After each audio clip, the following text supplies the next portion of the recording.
All right, so we have a packed house in here. So yeah, if you need to stand, there's room up front. But for any aspiring presenters in the room, one of the things that I have shared many times doing events is that it doesn't matter if there's one person in the room or 2,000 people in the room, your message is going to make an impact to somebody. And if you're looking at that as numbers equal success, then you're looking at the wrong things. So for those watching out there, the reason is we don't have a big group here. The reason I say that, and it's 3:30, life gets in the way sometimes. Childcare, end of the day, I get it. But as you listen, as you put this into place, maybe you're rewatching it on the replay, the work that we're doing is critically important because it's putting students at the center. The good news is we have prizes, so you have a very, very good chance if you're here to win one of the prizes. Well, first of all, any librarians here? Any librarians? All right, you get a first prize. So I have some books for the library from a great friend of mine. It's like Oprah. There you go. There's a book for you. We got more for everybody. So there it is. Give it up. We can still have a lot of fun. So I'm an assistant superintendent. That means I love to make rules, right? We need to tell people what to do. So I have 2 rules for today.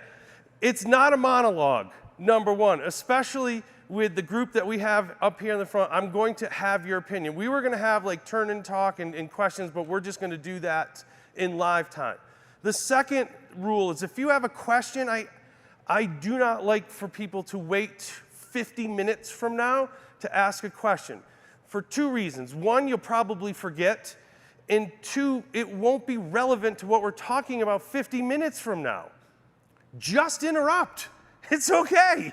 Yell it out. Talk because I want to get to it. So a little bit about me. First of all, I am 5.5 hours away from here on an airplane. I am from Massachusetts, and I'm from the Boston area.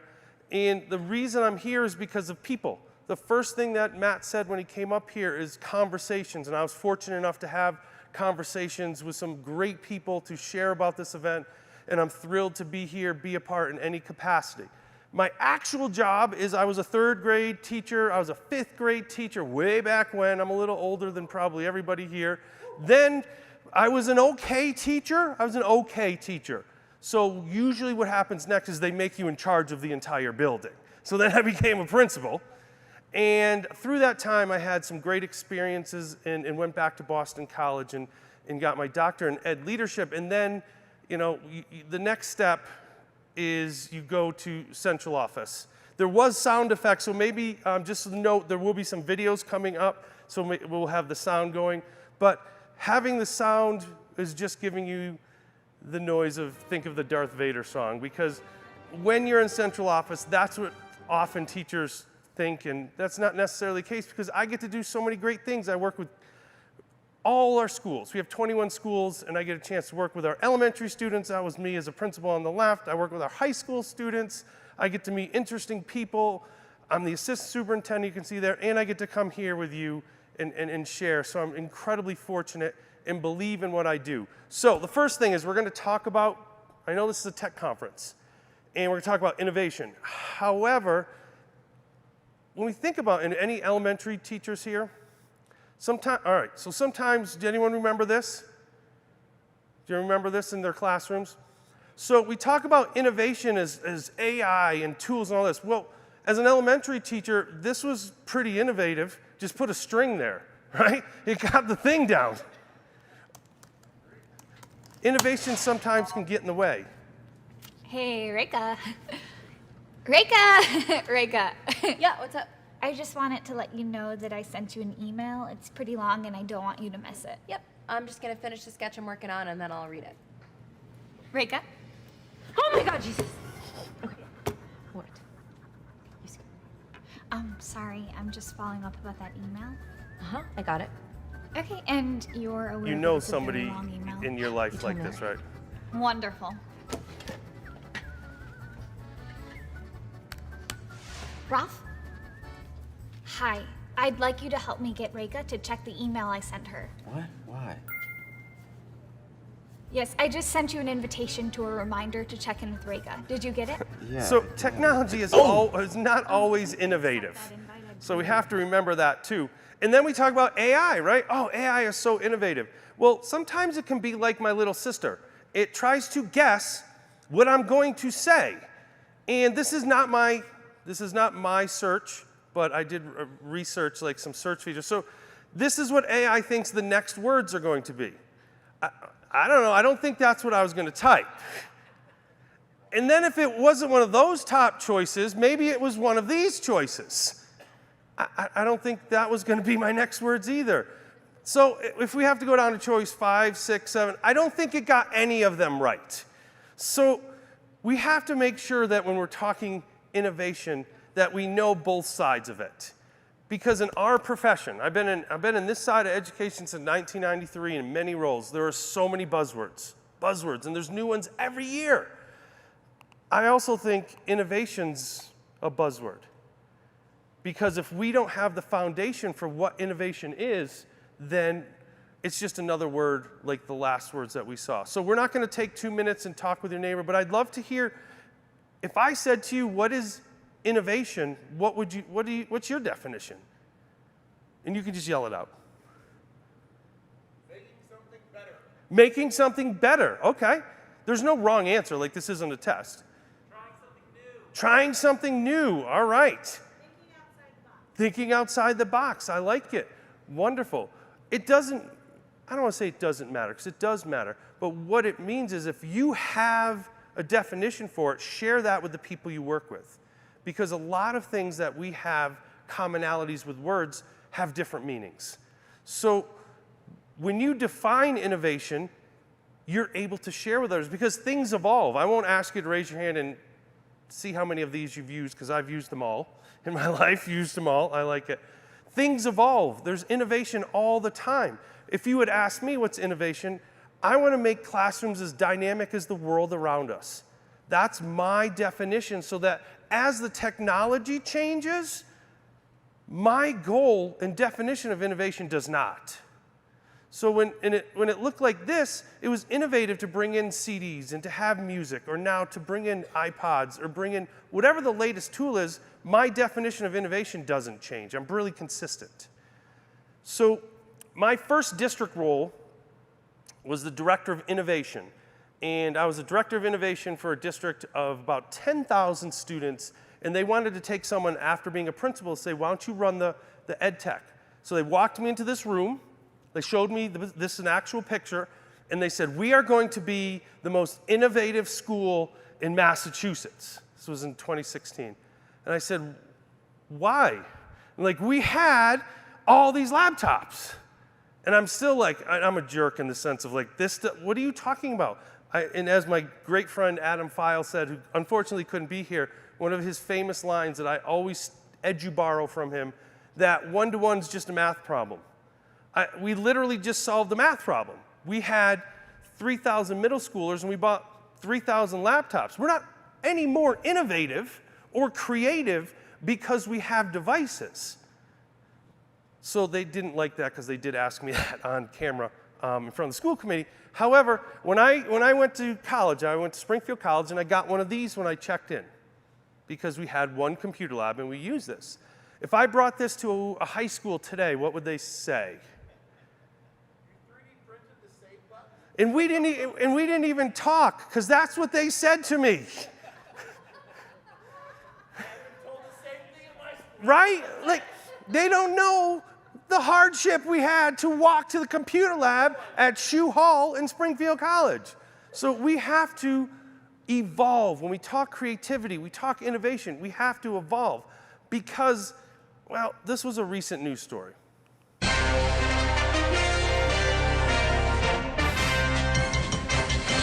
A new tourist destination in Auburn Hills, Michigan is showing visitors the difficulties life held for Americans in the past. Blockbuster Video aims to transport visitors to a time before the internet. It's an historically authentic recreation of a video store, a specialty shop where customers exchanged money for the short-term use of videos in an archaic system called renting. The tour is amazing. It's like stepping into a time machine. It's hard to believe that people live this way. A historical research team spent 3 years making sure every last detail was accurate, from the signs used to promote the store's merchandise to the costumes worn by the store's employees, historical performers who make history come alive for tour groups twice an hour. My character is based on an actual Blockbuster employee named Jerome, who worked there from May of 1999 to June 2000. My main responsibilities are to man the cash register and to put the movies from the return slot back onto the shelves. I am a Blockbuster customer named Kathy.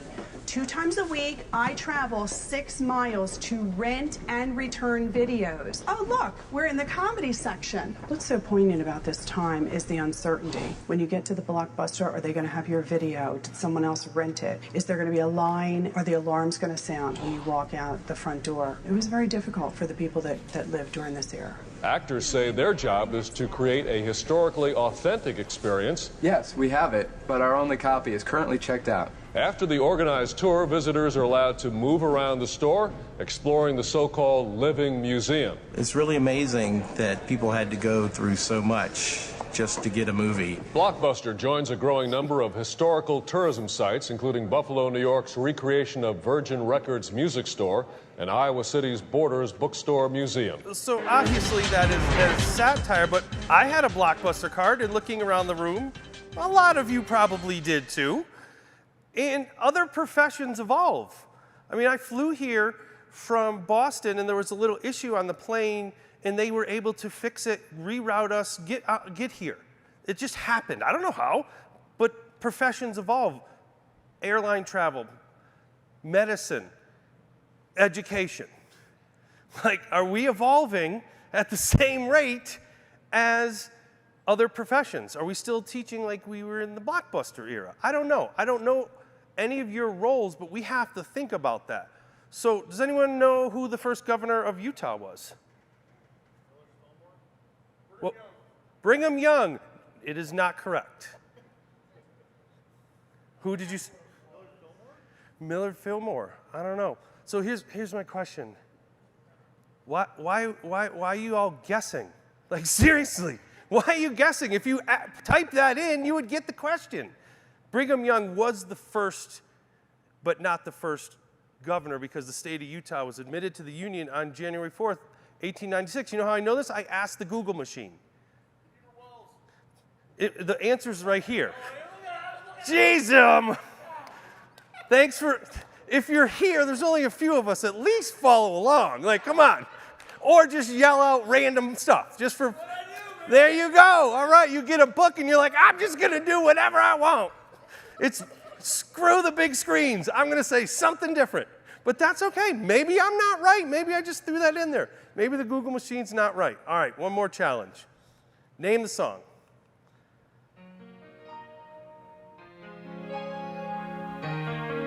Yell it out. Video. Come on up. You get one of the prizes you can pick. By the Buggles. All right. What else could, if you didn't know, come on up. Come on up, you get a prize. Let's say you didn't know this song. What could you do? Shazam! There's tools out there. Why is this song important? First song ever played on MTV. You're welcome. So these are just these are facts. You can find these out just by asking.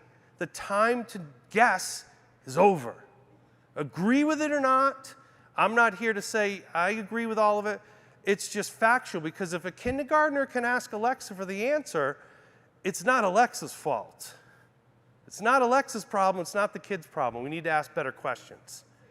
So the future is coming, and we have the ability to create what it looks like in education. And what are we going to do with that? That's a lot of power to have, and it's exciting.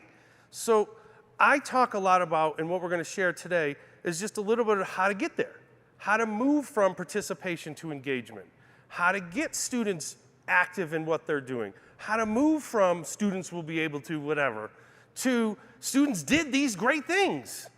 Now, I'm the one that has to walk around and see if teachers have them up on the board, but what's more important is to see the work that's being done. So we have like 40 minutes left, and I told you I like to make rules, but I also, reality, you have heard amazing presenters all day long, and you have more tomorrow, and you're going to have a lot of information. All I'm asking for the next 40 minutes is you remember 4 things we talk about. That's it. Try 2 of them, and if you implement 1 from all your sessions today, that's about 5 new things this year, and that's impact. So something today, hopefully it resonates with you, and you put it into practice. That's how we change the future. So you saw it because I went too fast, but what they all have in common, the 4 things have in common, I'm not going to talk about computers. I'm not going to talk about AI. It's not in my contract, like the keynote speaker's like, it's not in my contract. We're not talking about it because for me, in my role, that innovation starts by getting roots in the foundation of instruction. And that's what we're going to talk about. There's so many great sessions on AI, some happening right now. So many great sessions on tools. This is going to be the foundational piece. So the future isn't something that happens to us. What do these 4 amazing companies have in common? Besides their billion-dollar businesses, and they changed the industry.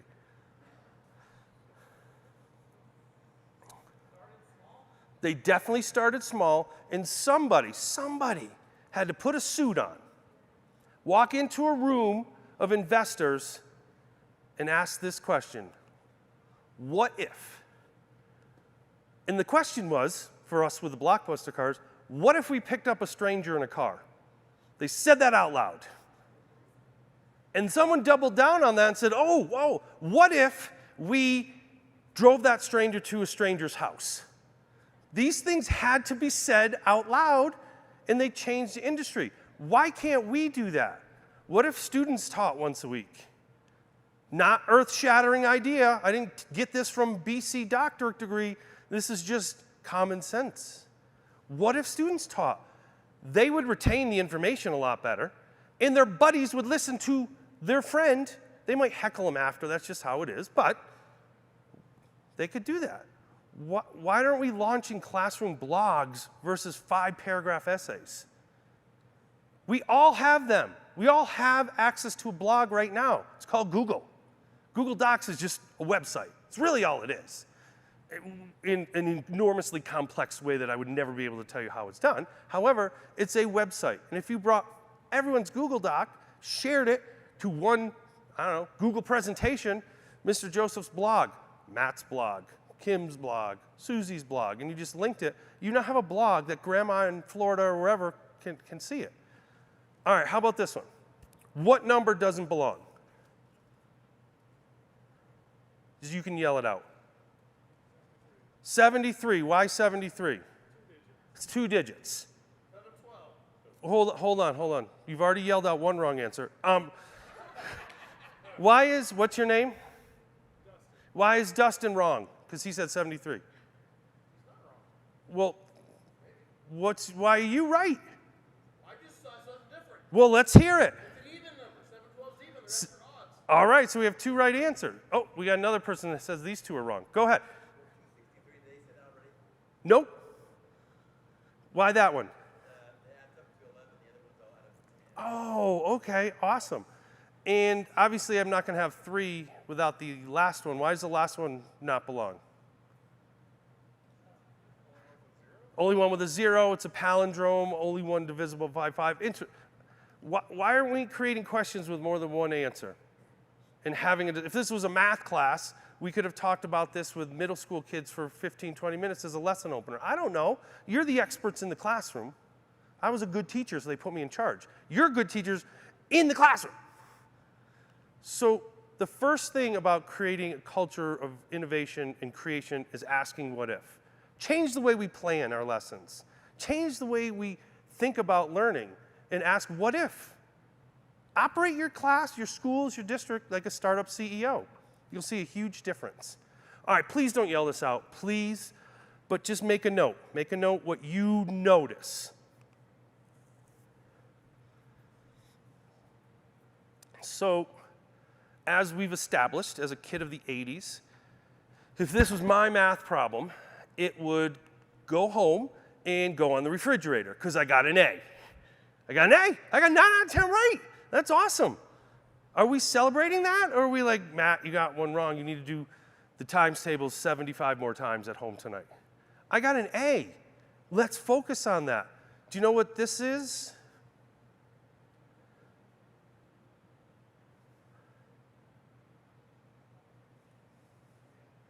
No idea? What did you say? Oh. WD-40, they failed 39 times. That's why they called it WD-40, water displacement 40 tries. Angry Birds, you played this? Well, the company created 51 games before this one. I'm sure you haven't heard of them, but this one makes movies. So are we celebrating attempts in our profession? So this is Fenway Park in Boston.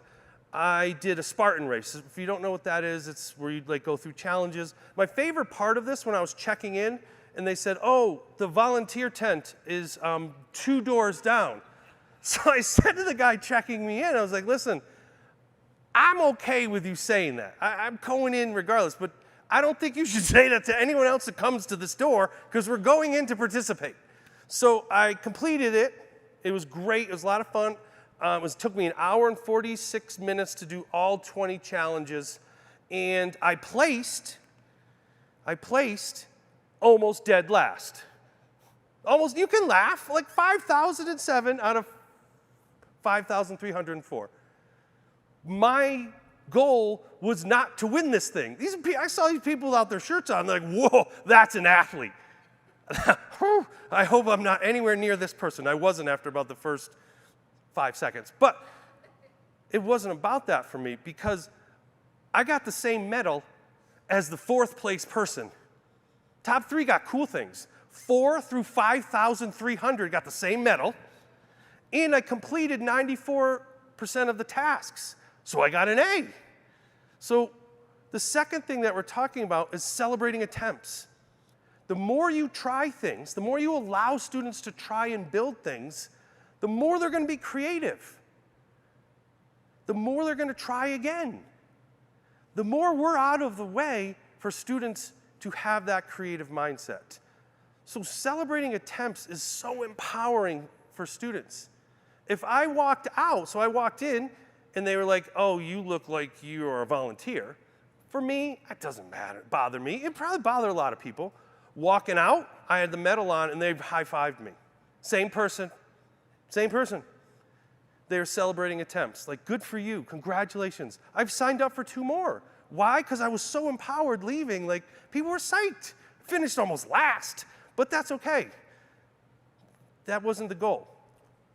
Challenge number 3, point number 3. I really want classrooms that do this.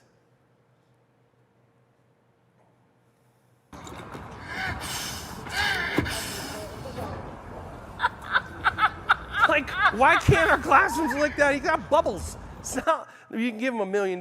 We didn't give him candy. We gave this kid bubbles, and he blew a bubble, and he saw it, and he's like, wow, this is great. We can do this. Because when we ask really smart people to study the skills that our students need, these are the top 10 skills that we're talking about. You don't see math, ELA, standards, standard 5.7, whatever it is. These are the skills.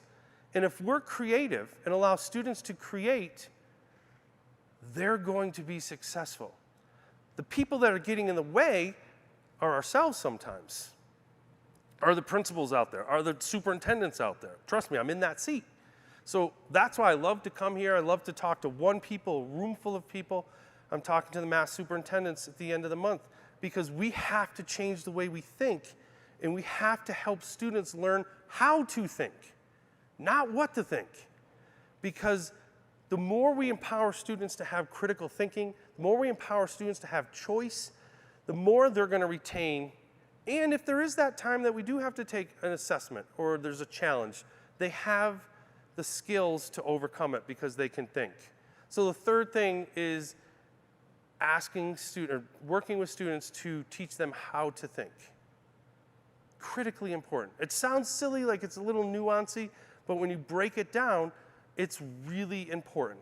So I told this story the other day. I know one person was there, but so growing up, again, kid of the 80s, my parents were divorced very young, and in the 80s that never happened. And my dad was not a good dude, is in and out of jail, and I don't say that for any sympathy. I'm a better person for overcoming some things. And we would go to this vacation area. You probably don't know Lake George, but it was a vacation area. And I would get $50 on Saturday morning, and he'd say, I'll see you Sunday when we drive home. Like, cool. Go to Water Slide World, do whatever, on my own. 5th grade, you could never do it now. But so he comes back after the day of doing whatever, and he saw that I was making a fishing pole. I probably stole most of it. I was psyched to try it out. And as you saw with my Spartan race, it didn't matter if I was there all day. If I caught one fish with my makeshift fishing pole, I was going to be psyched. So he came back, and he bought me a fishing pole. And in his mind, he's like Dad of the Year. And in my mind, I was so deflated because I spent the whole day creating something. And he swooped in, tried to save the day and show me the right way you should use this tool. We do this in our classrooms a lot. We swoop in and take the creativity away from students because, oh, dogs aren't red? Why are you coloring dogs red? Well, the author, Clifford's like cashing checks, like, oh, dogs can be red. This is cool. SpongeBob, just like Uber had to walk in and say, hey, can we pick up people and strangers? Can we pick up strangers and is that all right? Someone had to walk into executive at NBC and say, hey, I got a great idea for a cartoon. A sponge lives under the sea with his buddy, a squirrel with a fishbowl on his head. Like, what? That's not how cartoons work. $billion business. Let kids be creative. Please, let them build their own fishing poles. Don't swoop in and change it. As a principal, and my teachers, they understood this after a while, that I wasn't being a total jerk. I hated walking down the hallway and every turkey looked the same and every snowman was perfectly cut out in our kindergarten. And I'm like, I couldn't cut that well. You used the die cut to cut 3 circles. The noses all look the same and they're carrots. And oh, well done, he glued it together. Like, it's okay to be creative. Let our students be creative because when we empower creativity, things can happen. If kids are good at drawing, I am not, let them sketch note their assignments. Seriously. And this was an assignment, again, because the things that I do, I love it. Usually somebody, not in this smaller group, which is great, but there's always a yeah, butter. Yeah, but we have standards. Yeah, but we have iReady. Yeah, but we have whatever. And I always say that because, like, dude, I've been in this profession, this side of it, for 19 years as a principal and administrator. If I don't know this by now, someone fire me. Like, I know we have standards. I know we have to do this. But when we can allow creativity, do it. So this was a middle school student who was, very, very frustrated because he had to use the APA format on his paper. And I had a discussion with the teacher, and the teacher's like, he needs to learn this. And I was like, I don't do it anymore. I just put it in ChatGPT, and it makes it for me. So why are we forcing this 7th grader who's going to throw a hissy fit if you continually criticize the way he's doing APA format? So I'm like, let me show you an idea. This is the greatest sketch note ever. It's not even technically a sketch note, but the kid drew his sources. That's all we wanted to know. Give credit for your writing. This is another one that I loved doing. We brought in robots. Let kids learn science through robots. This is a free, if you want to try it out, I do a lot of work with them in my district, and they said anybody in Utah that wants to try this out, they can try it out. If you scan the code, you can sign up for a free trial. But look at what I like about this picture, and then they have Marty the robot and things like that, is that the teacher's behind the kids. The students are doing the work. The students are happy. They are doing the coding. The teacher doesn't just give them a code. The students are doing the work. I already talked about blog, and then someone's like, oh, we shouldn't blog. Oh, well, there's plenty of work out there that shows why blogs are impactful for students. And we can get into that and talk it through. Here's one of my favorites. If you haven't figured it out by now, I love to talk. We just had, Black History Month. We are in Women's History Month. And we do the typical, like, do a poster board or trifold board. Well, why doesn't the student research a historical person, and then the teacher interviews them as that person on a talk show? The student's going to know about the character. I've been to plenty where they sit there and read, I'm Michael Jordan, I was born at this time, I played basketball, I was cut by my high school team, and then I became the great, like, okay, we know that. If you come on and have banter and talk with them, the kids will have a blast. We did this in elementary school all the time. I did it with the high school students. It's a lot of fun, and it's just another way to get those skills, public speaking, knowing the content. Here was one again. The other pushback I usually get is, you're not a teacher, you don't know. And I say, you're right, I don't. So I had the chance to test one of these. So I teach a college class at a local university for students going into teaching. And again, a lot of things I do are somewhat polarizing. So I was an adjunct professor because they needed someone in the field to teach this class. So I walk in, and again, a lot of suits, a lot of uppity higher ed, and I get the agenda and the syllabus, and I start laughing. They're like, what's so funny? I said, we can't give this as a final exam. And they're like, why not? This is what our university uses. So I go up, I pull ChatGPT up, I type the prompt, and it writes out the final exam. And they're like, well, that's cheating. And I'm like, no, it's not. That's efficient. I would do it too. So there, again, and then it typically follows with, well, then what would you do, smarty pants, or something? I said, oh, we're going to do a TED Talk. This is them. This is literally their picture. This was their final exam. That's the PowerPoint slide that I did 2 weeks before, and we're like, here's what your final exam is. What's your name? Find a quote that represents you as an educator. And what's one thing that I taught you that's going to make you a better teacher? And how have you grown from the 15 weeks of sitting here listening to me blab at you? That's all I really want to know. That's it. As a college professor, for kids who are for 20-year-olds who are going to be in charge of a room full of young adults, this is what I want to know. I don't want to know if they can regurgitate papers. This is Stonehill. This is really nice school. They can write because they got into this college. Give them that opportunity. So, again, we're not going to do a turn talk, but I would love to know, for those in the room, what are some creative things that you do in your classroom or in your arena in the work that you do, either for the state, for a district? What's something that you all do? Yell it out. You don't have to raise your hand. And you have space simulators, and you put curriculum in there, and then what's the output?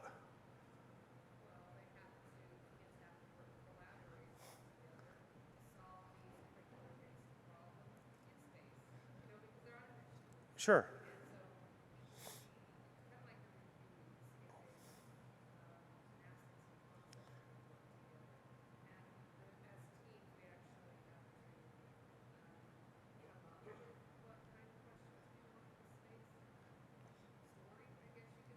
Sure.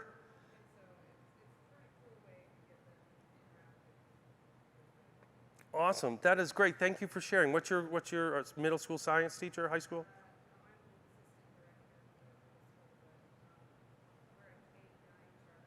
Okay. Awesome. Well, thank you for sharing. Other ideas, other things that you've done that are creative, yell it out. What's your role? I teach 8th grade science. Okay. Kids I'm waiting today are saving the pandas. Okay. They had to come up with, we talked about waves, what's practice and spectrum. I gave them a scenario, prepped before I left, and said, tomorrow, you got kicked out of the country, you got to use the electromagnetic spectrum to track the forestry planet, propose a plan that we can track the trees, Okay. and see if the panda populations are alive, remote. They have to come up with a plan, a diagram, a video, and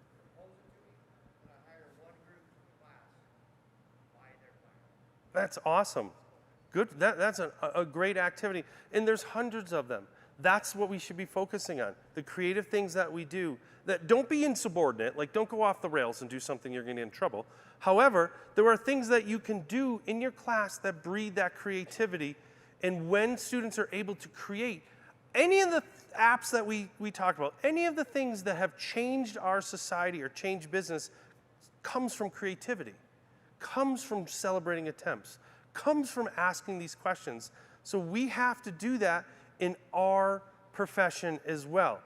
That the 4 things are asking what if, working with our students to teach them how to think, empowering creativity, and we do those 3 things, celebrate whatever it looks like. Because when you celebrate it, that's when it gets rewarded. Not with prizes or money or job. It gets rewarded because they come back and do it again. That's the reward. I finished in practically last place. I cannot wait to run the next one because I felt empowered.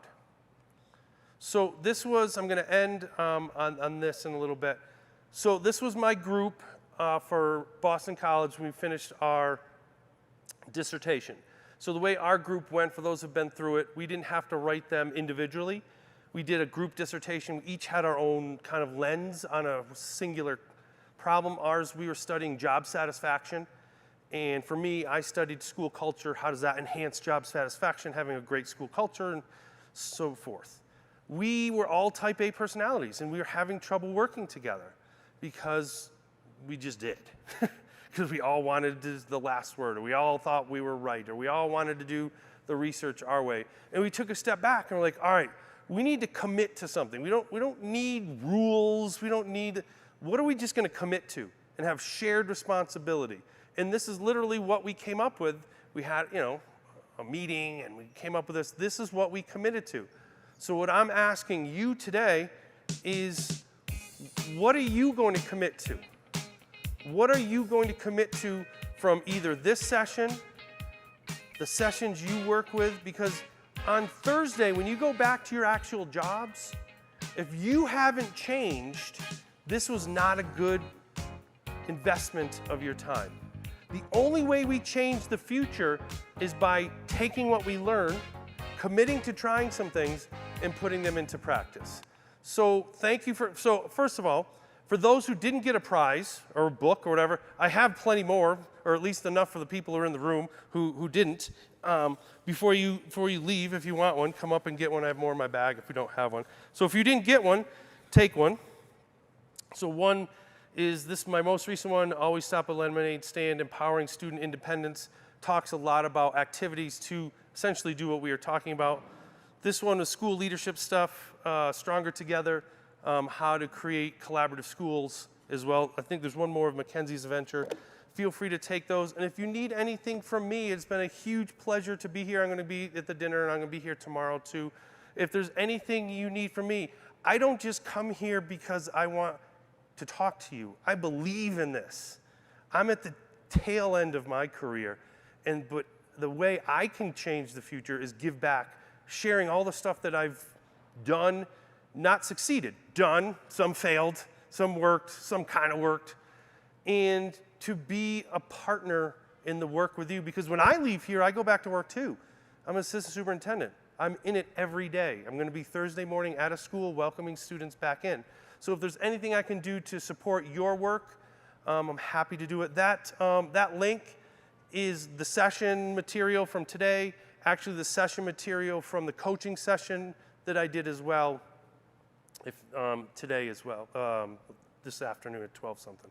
I'm still messed on time because I'm still on East Coast time.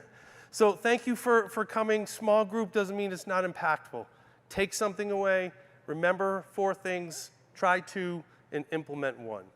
I hope you have a great night. I know 3:30 is a long time. They're late for people to be here, so I really, really appreciate you staying.